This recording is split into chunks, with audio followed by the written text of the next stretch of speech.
Egy hagyományos eszköz, de meglepően új eredmények, majd mindjárt meglátják. Jó napot kívánok! Csak lefújom a port, és már is jövünk. Illetve addig nézzék meg, hogy mi minden lesz még.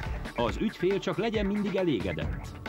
Érzelemfelismerő program a telefonos ügyfélszolgálatoknak. Vajon milyen érzelmi állapotban lehet ez az úr? Dühös? Vagy meglepett? Esetleg boldog, csak furcsán adja elő? Minden esetre az arc és a mimika látványa megkönnyíti, hogy egy-egy érzelmet azonosítsunk.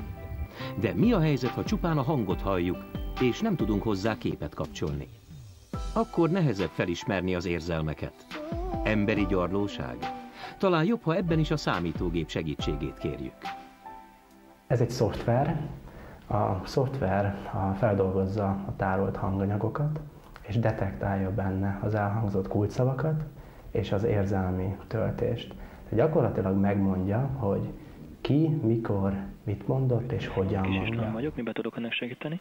Üdvözlöm, Kis Mónika vagyok. A következő a problémám. Elvesztettem a feltöltőkártyámat, és A szoftver úgy működik, mint amikor mi emberek meghallgatunk egy beszélgetést, fogunk egy tollat és leírjuk, hogy milyen szavak hangzottak el, és mellé írjuk azt is, hogy milyen szavakat, milyen stílusban mondták a felek. Ez tényleg nevetséges, de ha én, az Isten áldja meg, egy csekket nem fizetek be, akkor már nyakamra küldik mindenféle végrehajtó céget. A szoftver működése nagymértékben hasonlít az emberi gondolkodáshoz.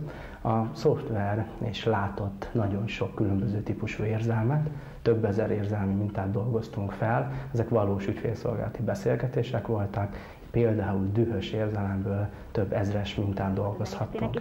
És nézze, én erre nem érek rá. Tehát jobbra-balra megyek, és szívesen megyek. Én nem vagyok rossz ember, higgy el, de ez már vérforraló. Ezeket egy szoftver megtanulta, és az emberi agy gondolkodásához leginkább hasonló úgynevezett neurális hálózatok alapján ő képes eldönteni, hogy az új minta egy beszélgetésben mennyire hasonlít a korábban felvett mintához. Bemegy az irodába, és ott hagy a hülyéje. De én most bemegyek, én ráborítom az asztalt, és most már ez bosszantó, ezt komolyan mondtam. A felvett beszélgetésből megkülönböztettünk úgynevezett szegmenseket.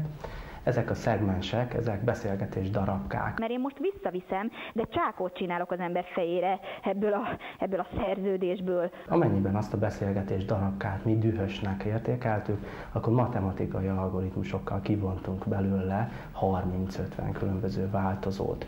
Ezek a változók, ezek írják le valójában az emberi érzelmet számokkal, a számítógép számára értelmezhető módon, és ez kerül összehasonlításra tárolt mintákkal az adatbázisban. Óriási számítási teljesítményt igényel egy ilyen művelet.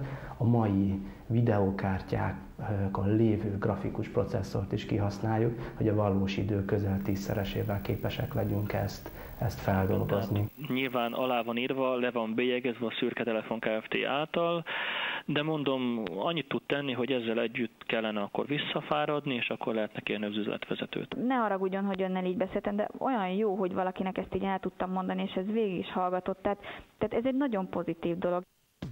A szoftver 5 évre visszamenőleg képes a felvett telefonbeszélgetéseket kielemezni, és az ügyfelek hangjából a cég iránti attitűdöt megállapítani. Így kiderülhet az, hogy milyen minőségű az ügyfélszolgálat, jó szájízzel tette le a telefont az ügyfél, és végül a szolgáltatás elérte-e a célját, azaz segít-e megtartani az ügyfeleket. Köszönöm a figyelmüket, jövő héten ismét várjuk Önöket a tudomány legfrissebb híreivel. Készüljenek, mi is gyakorolunk még egy kicsit itt Figaróval. Na nézzük, mit tudsz.